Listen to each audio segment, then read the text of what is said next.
Asia cup 2025 టోర్నీలో మొదటిసారి ఒక మ్యాచ్ ఉత్కంఠభరితంగా సాగింది. దాదాపు ఈ టోర్నీలో అన్ని మ్యాచ్లు చప్పగా సాగగా, మొదటిసారి ఈ టోర్నీలో ఒక మ్యాచ్ చివరి ఓవర్ చివరి బంతి వరకు నువ్వా నేనా అన్నట్లు సాగింది. ఈరోజు ఇండియా శ్రీలంక మ్యాచ్ సాగిన తీరు క్రికెట్ అభిమానులకు మంచి థ్రిల్ను అందించింది. ఫినాలేకు మించిన థ్రిల్లింగ్ ఎలిమెంట్స్తో ఉర్రూతలుగించిన ఈ థ్రిల్లింగ్ మ్యాచ్లో గెలుపు రెండు జట్ల మధ్య దోబూచులాడింది. చివరికి అది కాస్త సూపర్ ఓవర్కు దారితీసింది. ఆ సూపర్ ఓవర్లో లంక కేవలం 2 పరుగులు మాత్రమే చేయగా, ఇండియా సులభంగా ఆ లక్ష్యాన్ని ఛేదించి విజయాన్ని అందుకుంది. చివరి 2 ఓవర్లలో 23 పరుగులు చేయాల్సి ఉన్నప్పుడు శ్రీలంకదే గెలుపు అని అందరూ భావించారు.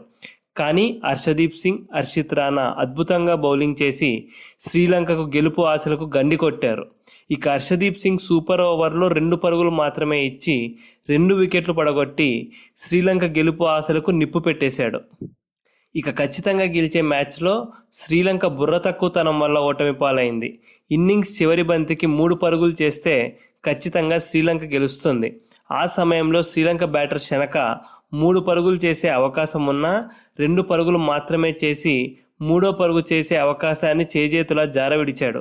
దీంతో మ్యాచ్ కాస్త సూపర్ ఓవర్కు దారితీసింది. ఇక సూపర్ ఓవర్లో శ్రీలంక ఈ మ్యాచ్లో తమ టాప్ హిట్టర్గా పేరు పొందిన నిస్సంకను పంపకపోవడం స్ట్రాటజిక్ బ్లండర్ అనే చెప్పాలి. నిస్సంక లాంటి హిట్టర్ను పంపకుండా వేరే ఎవరినో పంపి సూపర్ ఓవర్లో కొంప ముంచుకుంది. అలా గెలవాల్సిన మ్యాచ్లో శ్రీలంక ఊహించని విధంగా ఓటమి పాలైంది. ఇక ఈ మ్యాచ్లో టీమిండియా 202 పరుగులు సాధించింది. దీంతో ఈ టోర్నీలో 200 పరుగులు సాధించిన తొలి జట్టుగా, అలానే అత్యధిక స్కోర్ చేసిన మొదటి జట్టుగా సూర్యసేన నిలిచింది. అంతేకాకుండా ఆసియా కప్ T20 చరిత్రలో అత్యధిక స్కోర్లు చేసిన జట్ల జాబితాలో ఈరోజు చేసిన స్కోర్తో ఇండియా 2వ స్థానంలో నిలిచింది. 212 పరుగులతో మొదటి స్థానంలో కూడా ఇండియానే ఉండడం గమనార్హం. ఈ మ్యాచ్లో అభిషేక్ శర్మ అర్ధ సెంచరీ సాధించాడు. దీంతో ఈ టోర్నీలో అభిషేక్ శర్మ హ్యాట్రిక్ అర్ధ సెంచరీలు సాధించినట్లయింది. అలా టీమిండియా తరపున హ్యాట్రిక్ అర్ధ సెంచరీలు సాధించిన 6వ ఆటగాడిగా అభిషేక్ శర్మ నిలిచాడు. ఈ మ్యాచ్లో టీమిండియా అన్ని విభాగాలలో అద్భుతంగా రాణించిన ఒక విషయంలో మాత్రం అభిమానులు నిరుత్సాహంగా ఉన్నారు. అదేంటంటే కెప్టెన్ సూర్యకుమార్ యాదవ్ లీగ్ స్టేజ్లో పాకిస్తాన్తో జరిగిన మ్యాచ్లో 47 పరుగులు చేశాడు. ఇక ఆ తర్వాత మిగతా ఏ మ్యాచ్లో కూడా పట్టుమని 15 పరుగులు కూడా చేయలేదు. 4 మ్యాచ్లలో సింగిల్ డిజిట్ స్కోర్కి అవుట్ అయ్యాడు. ఫైనల్కు ముందు సూర్య ఫామ్ ఇండియాను కలవర పెడుతోంది. మరి ఫైనల్ సమయానికి సూర్య తిరిగి ఫామ్ను అందిపుచ్చుకుంటాడేమో వేచి చూడాలి. ఈ మ్యాచ్ హైలైట్స్ విషయానికి వస్తే, బ్యాటింగ్కి దిగిన ఇండియాకు 2వ ఓవర్లోనే బిగ్ షాక్ తగిలింది. ఓపెనర్ గిల్ 4 పరుగులు మాత్రమే చేసి తీక్షణ బౌలింగ్లో అవుట్ అయ్యాడు. ఇప్పటి వరకు గిల్ తన కెరీర్లో తీక్షణను 2 సందర్భాల్లో ఆడాడు. ఈ 2 సందర్భాల్లో కూడా తీక్షణ బౌలింగ్లో గిల్ అవుట్ అయ్యాడు. ఇక ఆ తర్వాత వచ్చిన సూర్య 13 బంతుల్లో 12 పరుగులు మాత్రమే చేసి మరోసారి నిరాశపరిచాడు. ఒకవైపు వికెట్లు పడుతున్న చిచ్చరపిడుగు ఓపెనర్ అభిషేక్ శర్మ మాత్రం 200కు పైగా స్ట్రైక్ రేట్తో బ్యాటింగ్ చేసి శ్రీలంక బౌలర్లకు చుక్కలు చూపిస్తూ పరుగుల వరద పారించాడు. బౌలర్తో సంబంధం లేకుండా అభిషేక్ శర్మ దుబాయ్ స్టేడియాన్ని షేక్ చేస్తూ భారీ హిట్టింగ్తో విరుచుకుపడ్డాడు.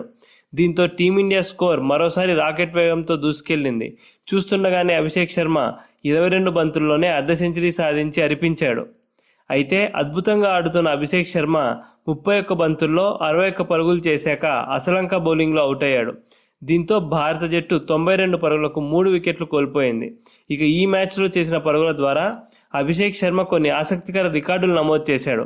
ఆ వివరాలను ఇప్పుడు మనం చూద్దాం. T20 ఆసియా కప్ చరిత్రలో ఒక ఎడిషన్లో అత్యధిక పరుగులు చేసిన ఆటగాళ్ల జాబితాలో ఈ టోర్నీలో 6 ఇన్నింగ్స్లు కలిపి 300కి పైగా పరుగులు చేయడం ద్వారా అభిషేక్ మొదటి స్థానాన్ని దక్కించుకున్నాడు. సరికొత్త చరిత్ర లిఖించాడు. 2వ స్థానంలో మొహమ్మద్ రిజ్వాన్, 3వ స్థానంలో కోహ్లీ ఉన్నారు. టీమిండియా తరపున అత్యధిక సార్లు 25 లేదా అంతకంటే తక్కువ బంతుల్లో అర్ధ సెంచరీలు పూర్తి చేసిన ఆటగాళ్ల జాబితాలో 6 సార్లతో రోహిత్ శర్మతో కలిసి అభిషేక్ శర్మ 2వ స్థానాన్ని పంచుకున్నాడు. 7 సార్లతో సూర్య మొదటి స్థానంలో ఉన్నాడు. T20 క్రికెట్ చరిత్రలో వరుసగా 7 సార్లు 30 కంటే ఎక్కువ పరుగులు చేసిన ఆటగాళ్ల జాబితాలో మొహమ్మద్ రిజ్వాన్, రోహిత్ శర్మలతో కలిసి అభిషేక్ మొదటి స్థానాన్ని పంచుకున్నాడు. అంతేకాకుండా ఇండియా T20 చరిత్రలో మొదటి 22 T20 ఇన్నింగ్స్లలో అత్యధిక సార్లు 50 కంటే ఎక్కువ స్కోర్ చేసిన ఆటగాళ్ల జాబితాలో 7 సార్లతో అభిషేక్ మొదటి స్థానాన్ని దక్కించుకోగా 6 సార్లతో జైస్వాల్ రెండవ స్థానంలో కొనసాగుతున్నాడు. అలా ఈ మ్యాచ్లో అభిషేక్ రికార్డుల మోత మోగించాడు. ఇక అభిషేక్ అవుట్ అయ్యాక బ్యాటింగ్ బాధ్యతను సంజు శాంసన్, తిలక్ వర్మ తీసుకున్నారు. ఈ ఇద్దరు ఆటగాళ్లు 150 స్ట్రైక్ రేట్తో బ్యాటింగ్ చేస్తూ స్కోర్ బోర్డును ముందుకు తీసుకెళ్లారు. అడపాదడపా సిక్సర్లు, ఫోర్లు కొడుతూ మెరుపులు మెరిపించారు. ముఖ్యంగా సంజు శాంసన్ సిక్సర్లు కొడుతూ మంచి టచ్లో కనపడ్డాడు. కానీ 23 బంతుల్లో 170 స్ట్రైక్ రేట్తో 39 పరుగులు చేశాక భారీ షాట్కు ప్రయత్నించి శనక బౌలింగ్లో అవుట్ అయ్యాడు. దీంతో తిలక్, సంజు శాంసన్ 4వ వికెట్కు నెలకొల్పిన 62 పరుగుల భాగస్వామ్యానికి తెరపడింది. ఇక్కడ ఒక ఆసక్తికర అంశం ఏంటంటే ఇండియా టీ20 ఆసియా కప్ చరిత్రలో ఈరోజు సంజు, తిలక్ నెలకొల్పిన భాగస్వామ్యమే 4వ వికెట్కు అత్యధిక భాగస్వామ్యం కావడం విశేషం. ఇక సంజు అవుట్ అయ్యాక క్రీజ్లోకి వచ్చిన హార్దిక్ పాండ్యా డెత్ ఓవర్లలో భారీ హిట్టింగ్తో విరుచుకుపడతాడనుకుంటే చమీరా బౌలింగ్లో భారీ షాట్కు ప్రయత్నించాడు. అయితే షాట్ మిస్ టైం అవడంతో బంతి చాలా ఎత్తుకు వెళ్ళింది. బౌలింగ్ చేసిన చమీరానే అద్భుత రన్నింగ్ క్యాచ్ పట్టడంతో హార్దిక్ పాండ్యా 2 పరుగుల వద్ద అవుట్ అయ్యాడు. దీంతో తిలక్ వర్మ, అక్షర్ పటేల్ మరీ దూకుడుగా బ్యాటింగ్ చేయకుండా కంట్రోల్డ్ బ్యాటింగ్తో పరుగులు రాబట్టారు. ఇన్నింగ్స్ ముగిసే వరకు మరో వికెట్ పడకుండా జాగ్రత్త పడ్డ ఈ ఇద్దరు బ్యాటర్లు 23 బంతుల్లో 40 పరుగుల భాగస్వామ్యం నెలకొల్పారు. ఇన్నింగ్స్ చివరి బంతిని అక్షర్ పటేల్ సిక్సర్ కొట్టడంతో భారత జట్టు 20 ఓవర్లు ముగిసే సమయానికి 202 పరుగులు చేయగలిగింది. తిలక్ 49 పరుగుల వద్ద అజేయంగా నిలిచి త్రుటిలో అర్ధ సెంచరీని మిస్ అయ్యాడు. అక్షర్ పటేల్ 21 పరుగులు చేసి ఆకట్టుకున్నాడు. శ్రీలంక బౌలర్లలో నువాన్ తుషార్ మినహా మిగతా బౌలర్లందరూ చెరొక వికెట్ దక్కించుకున్నారు. 203 పరుగుల భారీ విజయ లక్ష్యంతో బరిలోకి దిగిన శ్రీలంకకు మొదటి ఓవర్లోనే వికెట్ కోల్పోయింది. ఓపెనర్ కుశాల్ మెండిస్ హార్దిక్ పాండ్యా బౌలింగ్లో గోల్డెన్ డక్అవుట్ అయ్యాడు. అయితే ఆ తర్వాత నుండి ఒక్కసారిగా సీన్ మారిపోయింది. Opener Nissanka, one down batter Kusal Perera కలిసి హర్షదీప్ సింగ్, హర్షిత్ రాణా బౌలింగ్ను ఉతికారేశారు. ఓవర్కు కనీసం 15 పరుగులు రాబడుతూ పరుగుల వరద పారించారు. హర్షదీప్, హర్షిత్ రాణాలతో 4 ఓవర్లు వేయించాక లాభం లేదనుకొని పవర్ ప్లేలో చివరి ఓవర్ను అక్షర్ పటేల్కి ఇస్తే ఆ ఓవర్లో పెరీరా 2 బౌండరీలు బాదటంతో 11 పరుగులు లభించాయి. దీంతో పవర్ ప్లే ముగిసే సమయానికి శ్రీలంక జట్టు 72 పరుగులు చేసింది. ఇక టాప్ గేర్లో బ్యాటింగ్ చేస్తున్న నిస్సంక 25 బంతుల్లో అర్ధ సెంచరీ పూర్తి చేసి ఇండియాకు టెన్షన్ పెంచాడు. శ్రీలంక స్కోర్ 100 పరుగులు దాటింది. వీరి మధ్య భాగస్వామ్యం కూడా 100 పరుగులు దాటింది. ఈ ఇద్దరు లంక బ్యాటర్లు ఈ రేంజ్లో విరుచుకుపడటంతో ఇండియా గెలుపుపై అనుమానాలు మొదలయ్యాయి. నిస్సంక, పెరేరా కలిసి 107 పరుగులకు పైగా భాగస్వామ్యం నెలకొల్పారు. దీంతో దుబాయ్ గడ్డపై టీ20లలో 2వ వికెట్కు అత్యధిక భాగస్వామ్యం నెలకొల్పిన జోడీగా నిలిచారు. వీరిద్దరి బాదుడి దెబ్బకు శ్రీలంక 10 ఓవర్లకు 114 పరుగులు చేసింది. అయితే బుల్లెట్ వేగంతో దూసుకుపోతున్న ఈ జోడీని వరుణ్ చక్రవర్తి ఎట్టకేలకు విడదీశాడు.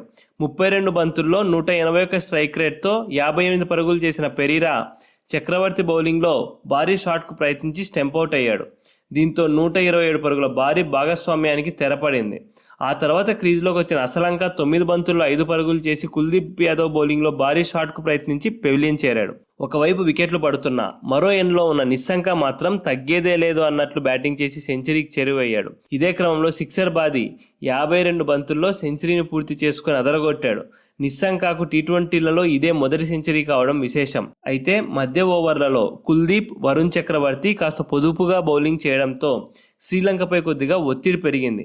ఇక 5వ స్థానంలో వచ్చిన కామిండు మెండిస్ 3 పరుగులు మాత్రమే చేసి హర్షదీప్ సింగ్ బౌలింగ్లో అవుట్ అయ్యాడు. అయితే 6వ స్థానంలో వచ్చిన శనక మాత్రం నిస్సంకకు మంచి సహకారం అందించాడు. వీరిద్దరే శ్రీలంకను గెలిపిస్తారు అని అనుకుంటున్న తరుణంలో సెంచరీ హీరో నిస్సంకను 107 పరుగుల వద్ద హర్షిత్ రాణా అవుట్ చేశాడు. దీంతో ఒక్కసారిగా మ్యాచ్ రసవత్తరంగా మారింది. చివరి 2 ఓవర్లను భారత బౌలర్లు కట్టుదిట్టంగా బౌలింగ్ చేయడంతో ఈ మ్యాచ్ కాస్త సూపర్ ఓవర్కు దారితీసింది. ఇక సూపర్ ఓవర్లో శ్రీలంక కేవలం 2 పరుగులు చేయడం, సూర్య మొదటి బంతికే ఆ లక్ష్యాన్ని ఛేదించి ఇండియాకు విజయాన్ని అందించడం అంతా చకచకా జరిగిపోయాయి. అలా ఫినాలేకు మించిన ఈ థ్రిల్లర్ మ్యాచ్లో ఇండియా ఒక అద్భుత విజయాన్ని సొంతం చేసుకొని ఫినాలేలోకి అడుగు పెట్టబోతోంది.